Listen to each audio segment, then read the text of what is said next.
Usually, when we talk about the concept of moving, we tend to look at it through this lens of, like, localized personal upheaval. Right, just the individual logistics. Exactly. You figure out the moving trucks, you pack your belongings, you worry about whether your favorite couch is actually going to survive the transit. Yeah, or trying to mentally prepare for navigating a completely new neighborhood.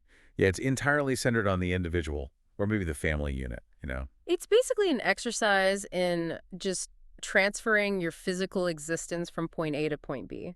But you're largely expecting that the societal structures around you at point B are going to function, well, more or less the same way they did at point A. Right. The grocery store still works like a grocery store. Ah, But imagine for a second that you aren't just packing up your household. okay. Imagine you were on the losing side of a massive, incredibly bloody civil war. Wow, okay. Your faction has been definitively defeated, but your side, you absolutely refuse to accept the new reality of the world. You're just rejecting the outcome entirely. Completely. The societal and economic frameworks you relied upon have been completely dismantled by the victors. So instead of just, packing your clothes and hoping to blend in somewhere else, you make a rather astonishing decision. Which is You decide to pack up your entire way of life. literally boxing up a culture. Yes. Yeah. You attempt to box up your agricultural practices, your societal hierarchy, your culinary traditions, and even your religious dogma.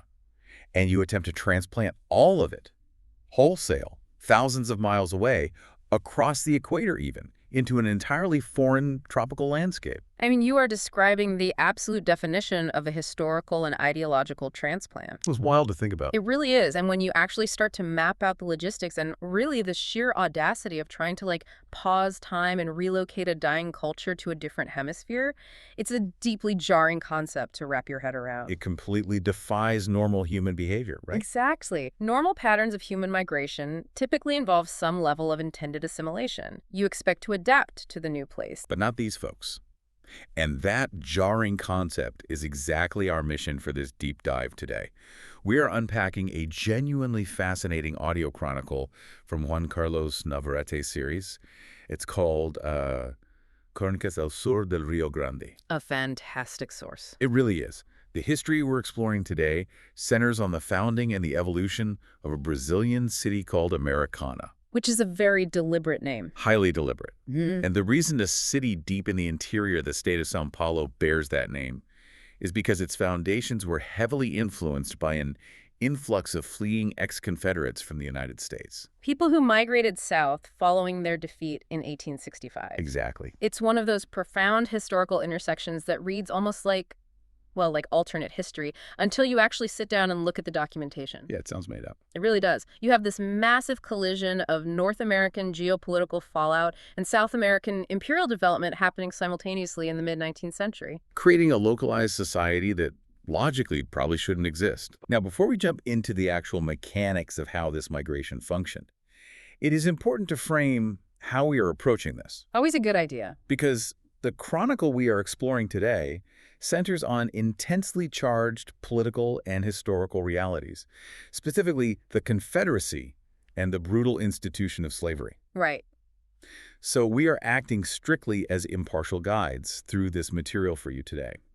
Our objective is not to endorse any viewpoints or minimize historical atrocities or, litigate the morality of the actors involved. We're just looking at the facts as they are presented. Exactly. Our goal is strictly to analyze the fascinating, complex, and frankly dark historical mechanics of how a city forms under these extreme conditions, exactly as the facts are laid out in Navarrete's chronicle. Because to truly dissect how a modern municipality evolves, you really have to look objectively at the underlying forces that shaped its foundation. Even the ugly parts. Especially the ugly parts. History is frequently built on the back of deeply unsettling events.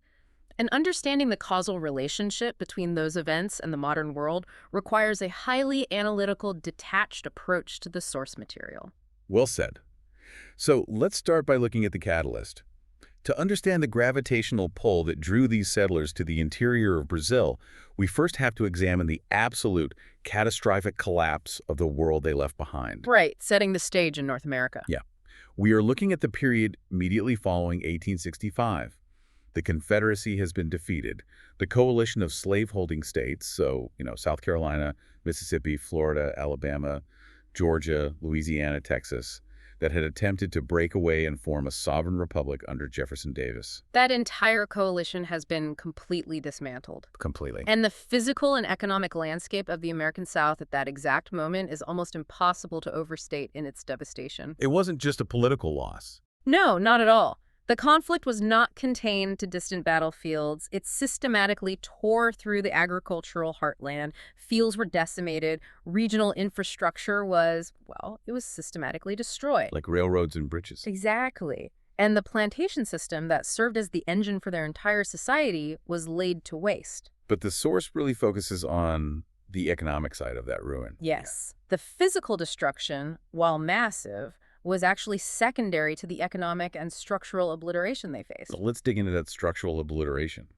Because the Chronicle makes it very clear that the core motivation for this specific group of people to leave wasn't just that their towns were burned down. No, it was much deeper than that. It was that the abolition of slavery had become an irreversible constitutional reality. That's the crux of it. The agrarian economy of the South was entirely built around the mass cultivation of cotton. And that cultivation was strictly dependent on the exploitation of enslaved labor. It was the foundation of everything for them. It was the singular pillar holding up the wealth of the Southern elite. So when you remove that pillar, the entire concept of wealth in that society just evaporates. Because land is just land without people to work it. Precisely. In a purely agrarian society, land only holds value if you have the cheap or forced labor to extract resources from it. Without enslaved labor, these massive tracts of land lost their immense value almost overnight. So all their paper wealth was just gone. The capital they had accumulated over generations effectively vanished. I was trying to conceptualize the psychology of this elite class in 1865. And the closest analogy I could formulate looks something like this. Tell me what you think. Let's hear it. Imagine a massive global corporate monopoly that has cornered a specific market using incredibly exploitative illegal practices. Okay, tracking with you. The government finally steps in, enforces brutal antitrust laws, breaks the company into pieces, and permanently outlaws the practices that made them wealthy. But instead of the executives looking at the new market reality and deciding, to innovate or adapt their business model to comply with the new laws, they completely reject the premise of change. They refuse to pivot. Right. Instead, they pool whatever liquid assets they have left, and they literally scour the globe to find a jurisdiction where their old, outlawed business practices are still perfectly legal, hoping to just set up shop and pretend the market correction never happened. I mean, that analogy perfectly captures the refusal to adapt, which is the psychological driver of this entire migration. It's sheer stubbornness. It is. They were not looking for a place to reinvent themselves. They were aggressively searching for a geography that would accommodate their old ways. They wanted a time machine, basically. Essentially, yes. They needed jurisdiction that still favored the agrarian plantation mindset. A place with the right soil for cotton, and most critically, a place where the institution of slavery was still protected by law. Which begs the immediate question, where do you go? Right, because the world is changing. By the mid-19th century, the global landscape is shifting rapidly. The major European powers have largely abolished the practice in their territories, and they're actively suppressing the transatlantic trade. Options are incredibly limited. But if you look at a map of the Americas in 1865, there is one massive, glaring exception. There is one major power that is still holding fiercely onto that institution. The Brazilian Empire. Yeah. At this specific point in history, Brazil is ruled by Dom Pedro II, and it holds the rather grim distinction of being the last country in Latin America to officially abolish slavery. The Chronicle notes the exact year for that, doesn't it? It does. Formal abolition wouldn't happen in Brazil until 1888 with the signing of the Lei Áurea. 1888. I mean, that is an enormous gap. We're talking about nearly a quarter of a century after the end of the U.S. Civil War. It's an entire generation. So for these displaced Southerners looking for a lifeline, Brazil isn't just an option. It is essentially the only viable sanctuary that matches their specific criteria. The only place on the map that checked all their boxes. But migrations of this scale require a willing host. It's not just about the ex-Confederates finding Brazil. It's about Brazil actively inviting them in. And this is where we see a fascinating convergence of incredibly pragmatic state-level interests. Because Dom Pedro II isn't just doing this out of charity. Oh, absolutely not. Dom Pedro II is a monarch presiding over an empire with massive logistical hurdles. Brazil is a continent-sized territory, and the government is desperate to populate its vast, underdeveloped interior regions. To secure borders, I imagine? To secure borders, yes, and to boost its overall economic output. Furthermore, the Brazilian economy at this time is perilously unbalanced. How so? It's heavily dependent on monoculture, specifically sugar and coffee. Right, and any economist will tell you that having your entire national GDP tied to the fluctuating global prices of just two crops is a recipe for disaster. You are highly vulnerable to market shocks. Yeah, crop blights, shifting trade alliances, they needed to diversify, and they needed to do it quickly. And Dom Pedro II recognized this vulnerability. The Chronicle describes him as a monarch with a profound interest in science and modernization. Which feels weird given what we're talking about, but go on. I know, we'll get to that.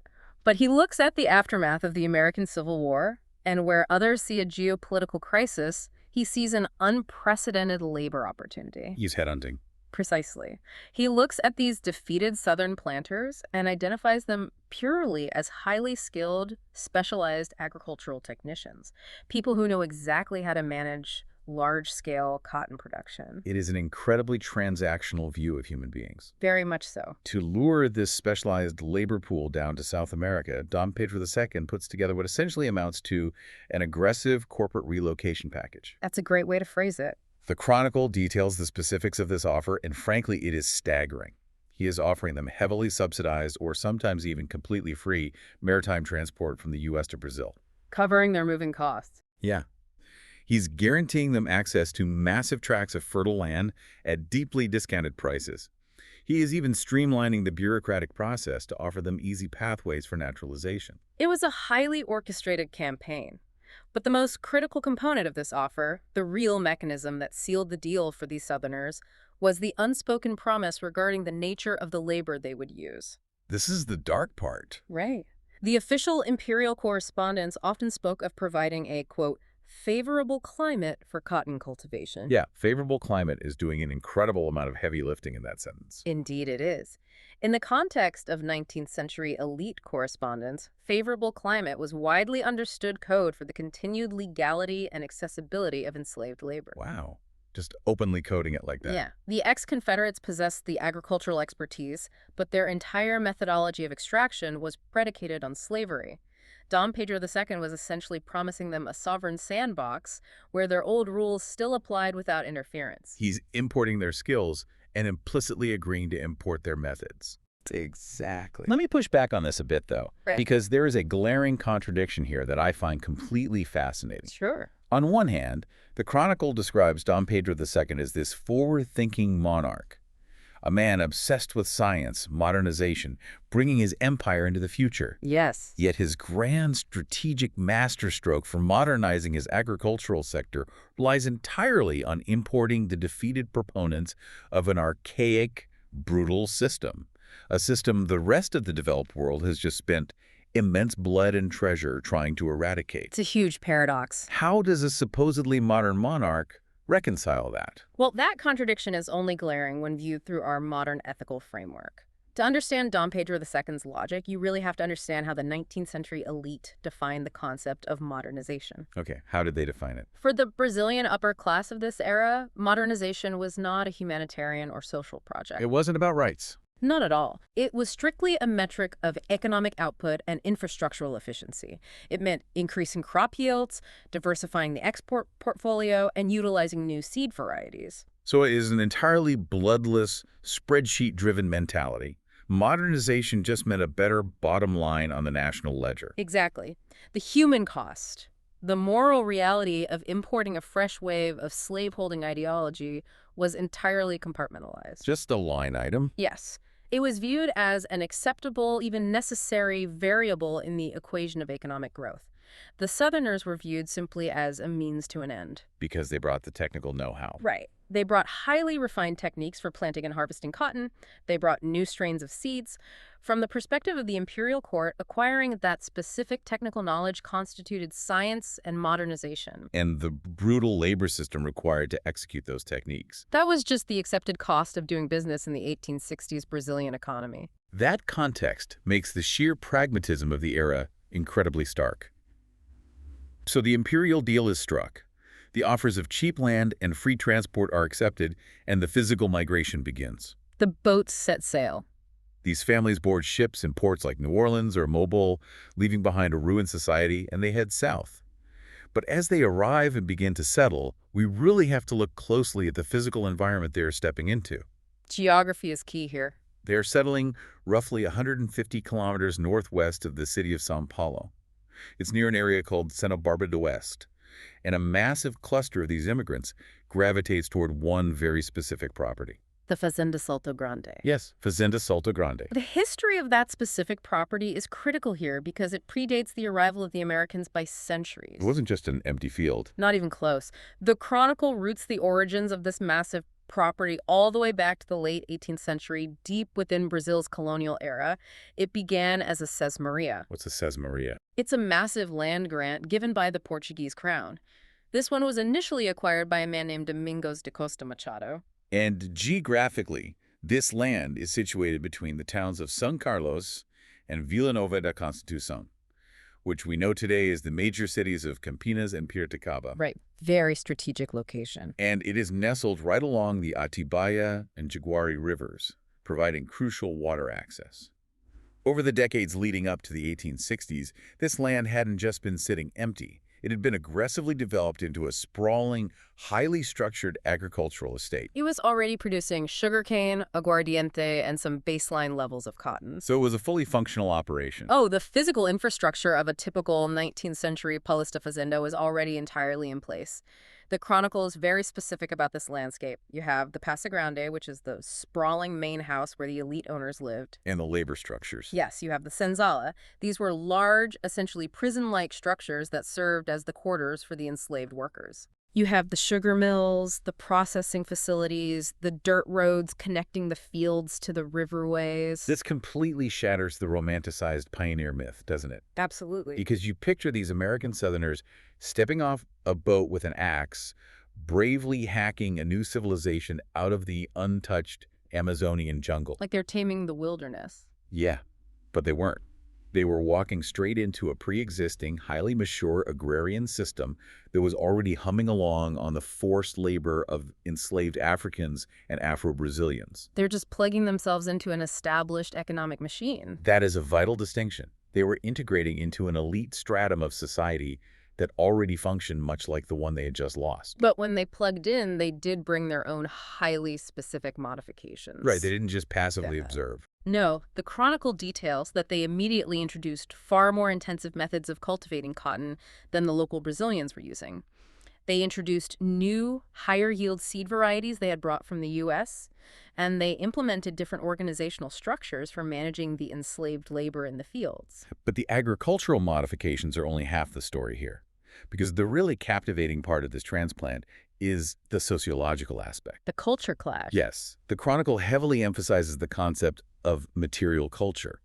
These settlers didn't migrate to Brazil with any intention of assimilating into Brazilian society. They had zero interest in becoming Brazilian. They were actively, aggressively trying to reconstruct a miniature, idealized version of the American Deep South right in the middle of the São Paulo interior. The level of cultural isolation they maintained is remarkable. I mean, you have to picture the environment. They are living in a region where Portuguese is the language of commerce, government, and daily life. And what do they speak?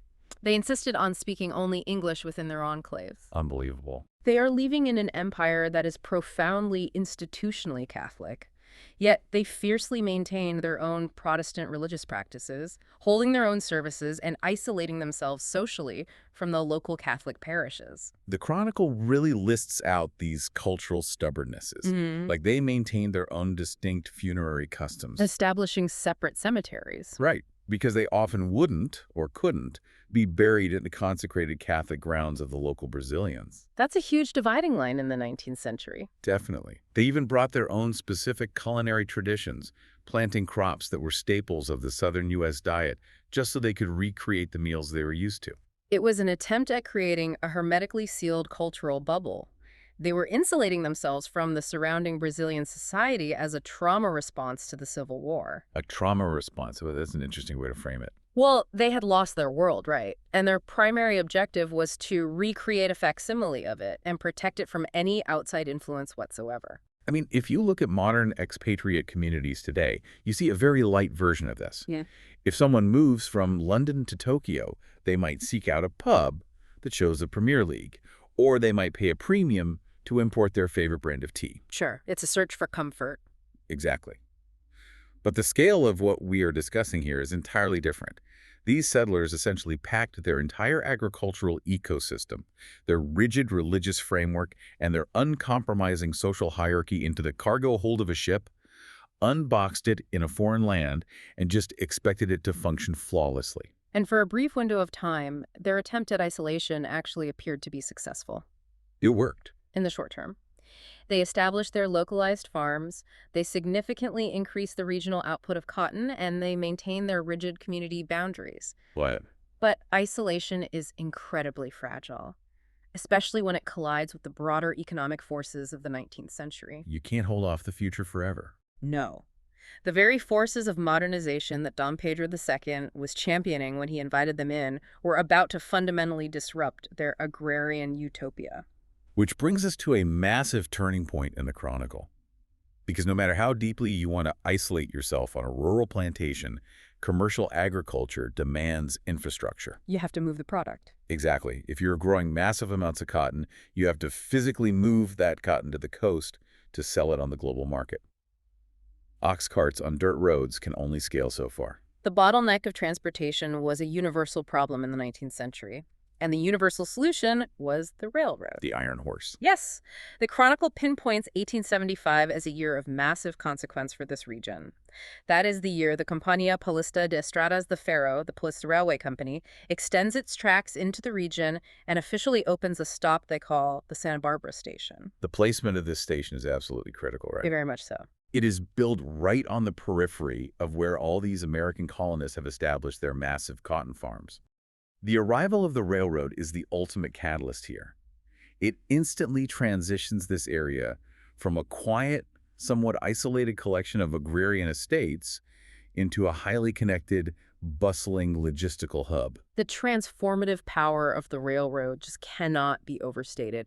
We saw the exact same phenomenon in the American West. Towns springing up out of nowhere. Exactly. The train doesn't just provide a faster route for cargo, it fundamentally alters the local geography and the local economy.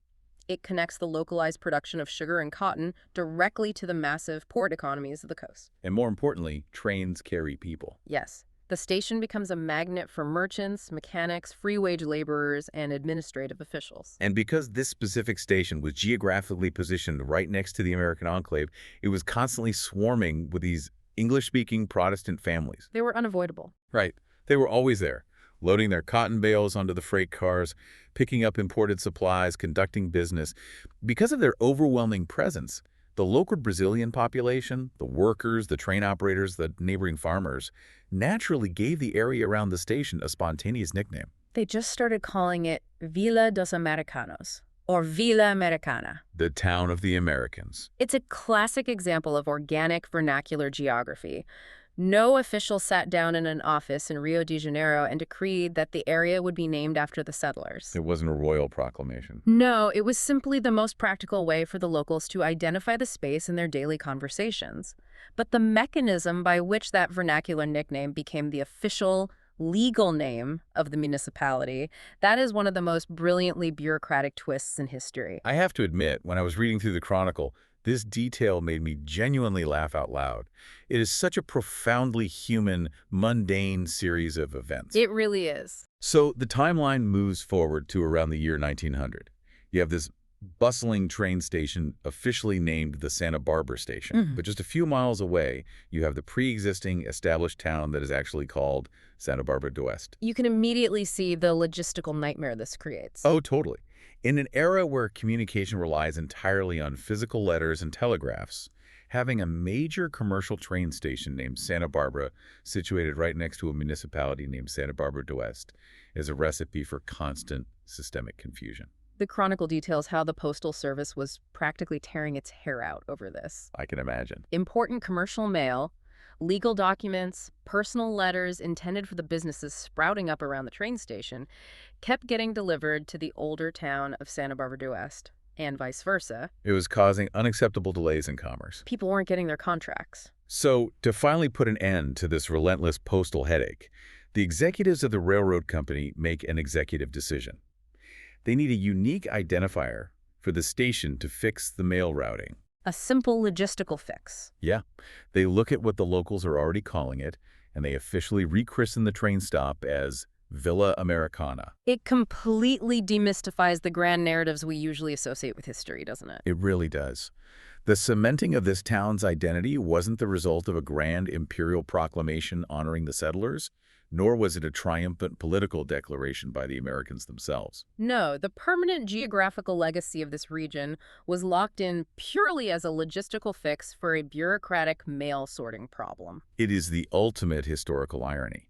You have this grand, tragic, ideologically fanatical migration of a fallen society, crossing the ocean to stubbornly preserve their dying aristocratic world. They want to be remembered as masters of a vast agrarian empire. And instead, their lasting legacy on the map is permanently cemented because the local postman kept delivering the mail to the wrong address. It's incredible. It's a profound reminder that the mundane, daily practicalities of commerce and infrastructure almost always overwrite the grand ideological narratives people try to construct for themselves. Totally. But the railroad company didn't just bring efficient mail delivery and merchants, it brought heavy industrial machinery. Oh. And that machinery was about to fundamentally destroy the very agrarian isolation the Confederates had crossed an ocean to protect. That brings us to a massive shift in the region's identity. The railroad didn't just move raw cotton, it made it economically viable to process that cotton on-site. We start seeing the rise of industry, which introduces a profound layer of irony into the narrative of the ex-Confederate migration. The irony is perhaps the defining feature of their legacy. Because they hated industry. They despised it.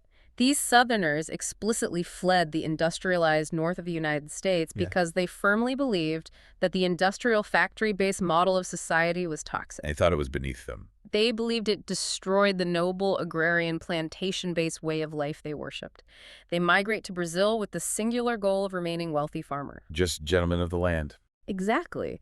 Yet, by successfully hypercharging the local cotton production and utilizing the new railroad, they inadvertently create the exact economic conditions required for an industrial revolution in the Brazilian interior. The timeline of this industrialization is incredibly rapid, too. In 1875, the exact same year the railroad station opens, we see the founding of the region's first major industrial enterprise. Right. An ex-Confederate settler named William Ralston forms a strategic business partnership with two local Brazilian elites, the brothers Antonio and Augusto de Sousa Queiroz, who were already wealthy owners of massive local haciendas. Right. So together, pooling their capital and resources, they found a massive textile factory named Carioba. The establishment of Carioba is a watershed moment. The Chronicle emphasizes that this was one of the very first cotton textile factories to be built in the entire region. And they put it right next to the tracks, I assume. Of course. They strategically construct it right near the new railroad station, creating an immediate, hyper-efficient supply chain. The cotton is grown on the surrounding fazendas, it is processed into textiles at the Carioba factory, and the finished goods are immediately loaded onto the train for distribution. It completely reorients the landscape. It changes everything. The rhythm of daily life begins to shift from the seasonal cycles of planting and harvesting to the mechanized, relentless rhythm of the factory floor. And this factory was not a small-scale operation. It was incredibly successful at dictating the town's economic trajectory. The Chronicle actually notes that as the textile industry exploded, the town earned a new, very specific nickname. The Princessa Techila. Yes, the weaving princess. The entire identity of the municipality became synonymous with the immense output of its textile industrial park. But here is where the demographics of the region experience a massive shock. Because factories need workers. Exactly. A sprawling textile factory requires a fundamentally different type of labor force than a rural plantation. You need machinists, loom operators, foremen, mechanics. You can't just throw people at it. Right. It's a different skill set. This massive demand for industrial labor acts as a beacon, attracting a completely new, massive wave of immigration to the region. And starting in the 1880s, the Chronicle points to a massive influx of Italian immigrants arriving to work in and around these new factories. The Chronicle provides a very specific focal point for this Italian wave. It highlights the year 1887, when a man named Joachim Bohr arrives in the region, bringing with him a very large contingent of Italian immigrant laborers. And you know where they set up their community? Right. Right at the Fazenda Salto Grande. No way. Yes. The exact same geographical epicenter where the American Southerners had clustered decades earlier. The collision of cultures that occurs at this moment is absolutely fascinating from a sociological perspective. It's a powder keg of cultural differences. You have three entirely distinct groups trying to coexist in this rapidly industrializing space.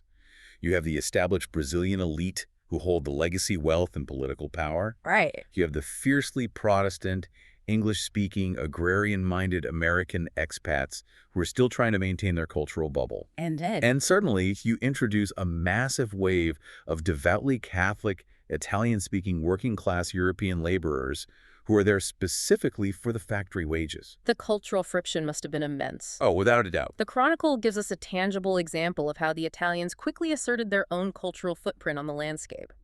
By 1896, this new wave of Italian settlers pools their resources and builds a Catholic chapel specifically dedicated to Santo Antonio. Right in the Americans' backyard. Exactly.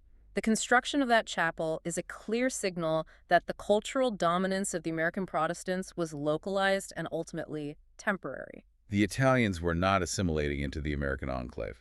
No, they were building their own parallel society centered around the factory and their Catholic faith. And the lasting power of that demographic shift is evident in the fact that Santo Antonio eventually becomes the official patron saint of the modern city of Americana. It is a phenomenal example of a melting pot created entirely by the economic gravity of the cotton industry. You have southern U.S. Protestants, Brazilian aristocrats, and Italian Catholics, all converging, living side by side, driven entirely by the mechanics of the textile looms. Now, it is important to note that this transition to an industrial powerhouse was not without severe turbulence. Right, economies fluctuate. They do. The Chronicle details that the Carioba factory, despite its initial boom, faced a massive financial crisis in the 1890s. What happened? Well, the owners had over-leveraged themselves. They fell heavily into debt to the Bank of Brazil, which ultimately led to the factory facing bankruptcy. The financial mechanisms of the late 19th century Brazilian economy were highly volatile. But even with that specific bankruptcy, the overarching momentum of the town was set. The genie was out of the bottle. The Chronicle is very clear that despite the financial restructuring of Carioba, the textile industry itself remained the central, undeniable motor of the municipality's economy. The identity of the town had permanently shifted from an isolated agrarian refuge for defeated slaveholders into an integrated industrial powerhouse. The ex-Confederates had successfully migrated to preserve their lifestyle, only to inadvertently build the very industrial machine that rendered their agrarian lifestyle permanently obsolete. It is a staggering historical irony. Truly staggering. But as we look at the immense wealth generated by the cotton fields and the massive textile factories, we have to address a glaring, massive omission in the traditional narrative of this region. Yes, we really do. Because up to this point, the official histories, and honestly much of the popular mythology, have focused on the emperors, the ex-Confederate planters, the Brazilian hacienda owners, and the Italian immigrant laborers. The people whose names made it into the newspapers. Exactly. But the Chronicle we are analyzing demands that we fundamentally reorient our perspective. We have to look at the people who actually built this wealth from the ground up. This is undoubtedly the most critical and sobering aspect of the audio chronicle. The narrator makes a highly explicit, unavoidable point. You cannot understand the history, the wealth, or the physical construction of Americana without centering the profound exploitation and foundational contributions of the Black population. Because while the official municipal histories love to erect statues and write romanticized books praising the, foreign colonists. And the brave pioneers who supposedly tamed the land. Right. But the physical, undeniable reality of the 19th century economy tells a completely different story. The raw capital that built the railroads, the wealth that purchased the industrial looms for Carioba, the profits that built the grand estates. Every single ounce of that wealth was extracted directly from the forced labor of enslaved African and Afro-Brazilian men and women. We have to ask the practical questions here. When the ex-Confederates brought their new intensive methods for cultivating cotton to Fazenda Salto Grande, who is actually out in the fields under the tropical sun. Who was doing the work. Right, planting the seeds, tending the crops, and performing the backbreaking labor of the harvest. It was not the elite planters. Right. It was the enslaved people who had been living and working on that Sesmaria for generations. They were the fundamental economic engine of the entire region. The capital that built the city was stolen from their labor. The Chronicle forces us to look at the horrific timeline of abolition in Brazil again. Slavery did not legally end until the signing of the Lei Áurea in 1888.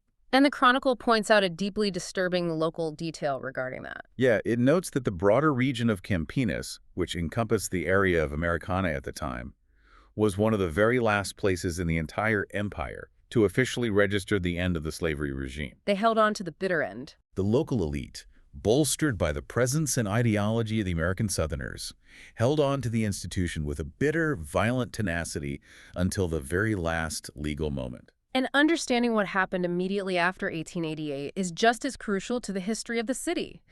When abolition finally came, the freed people referred to in the historical records as libertos did not simply vanish from the landscape. They did just leave. No, they had built this region, and many of them remained, forced to navigate a deeply unequal new economic reality. They transitioned out of sheer survival necessity into the new industrial economy. The Chronicle notes that they became the essential wage laborers keeping the massive farms operating. They became the small tenant farmers. Right, they became the porters doing the brutal heavy lifting of cargo at the Santa Barbara train station. And critically, they became the laborers working inside the very textile factories that were popping up along the riverways. Their contribution to both the material construction and the cultural fabric of the city is absolute. Without their labor, both enslaved and later as exploited wage workers, there is no cotton boom. There is no railroad expansion. And there is no weaving princess of industry. The city simply does not exist without them. Yet, the Chronicle highlights a massive historiographical crime that occurred over the ensuing decades. The erasure of that history. Exactly. As the town grew and formalized its identity in the 20th century, the official municipal memory engaged in a systematic erasure. The histories written by the local elites highly romanticized the white European immigrants and the American Confederates, painting them as the sole architects of the city's prosperity. In doing so, they completely intentionally erased the massive foundational contributions of the black population from the official narrative. What is highly encouraging, however, is how the Chronicle frames a modern shift in how this history is being recorded and taught today. That things are changing. Yes. It highlights that contemporary local studies, modern municipal historians, and sociologists are now actively engaged in the difficult work of recovering this erased history. Setting the record straight. Aggressively pushing back against the sanitized, romanticized narrative of the noble colonists. I really want to emphasize the mechanics of how history works here. We often fall into the intellectual trap of believing that the people whose names are on the property deeds, or the politicians who sign the treaties, or the businessmen who hold the factory patents, we think they are the ones who built a society. The great man theory of history. Right, but the physical reality, the actual bricks stacked to build the factories, the endless tons of harvested cotton, the miles of laid train tracks, that physical reality was built by enslaved people and marginalized laborers. It's the material reality. This isn't an opinion. It is the fundamental economic truth of the region, and the Chronicle insists on making that truth central to the narrative. It is a vital and necessary corrective to the historical record. It forces us to look past the superficial novelty of Confederates in Brazil and forces us to examine the actual human foundation that allowed the regional economy to function. Which brings us to the final, highly complex layer of our deep dive. How it all fits together today. Right. How a modern city manages the weight of all these incredibly disparate, often violently opposed historical threads today. How does a modern 21st century city reconcile a founding mythology rooted in slavery and isolation with a present reality built on multiculturalism and industry? Well, structurally, the modern city of Americana is a massive success story of urbanization. The Chronicle traces its institutional evolution to demonstrate just how far it has come from being a simple train stop. It grew fast, didn't it? It did. It was elevated to the status of a district in 1904. By 1924, it had grown enough to emancipate and become its own fully independent municipality. And it was in 1938 that the government officially simplified the name from Villa Americana to simply Americana. Precisely. It continued to evolve, becoming a comarca, which is a formalized judicial district in 1953. It grew so massive that it even saw part of its territory separate to to form the neighboring distinct municipality of Nova Odessa in 1959. So it's a huge urban center. Today, Americana sits deeply integrated within the massive Campinas metropolitan area. It boasts a highly diversified modern economy and enjoys a high quality of life that is notable compared to many other Brazilian cities. But despite the paved roads, the modern factories, and the dense urbanization, the ghosts of its deeply weird founding are still incredibly visibly present. Yes, they are. And this is where the sociological reality of the city becomes truly surreal. The Chronicle discusses a phenomenon that occurs annually in the region, an event called the Festa dos Confederados, or the Festival of the Confederates. This is a large community event held in the rural area, specifically surrounding the ancestral cemetery, where many of those original American settlers are buried. The imagery that the Chronicle describes from this festival is intensely jarring, especially to an outsider.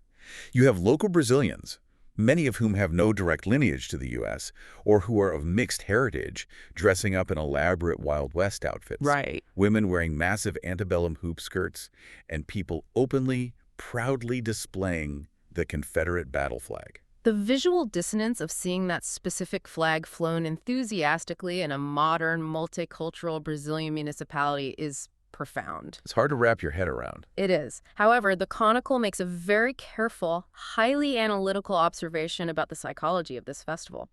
It suggests that many of the local residents participating in this event do not fully grasp or interact with the modern, deeply oppressive political weight that the Confederate flag carries in the United States today. To them, it has been subjected to a bizarre form of historical decoupling. Decoupling is the perfect word.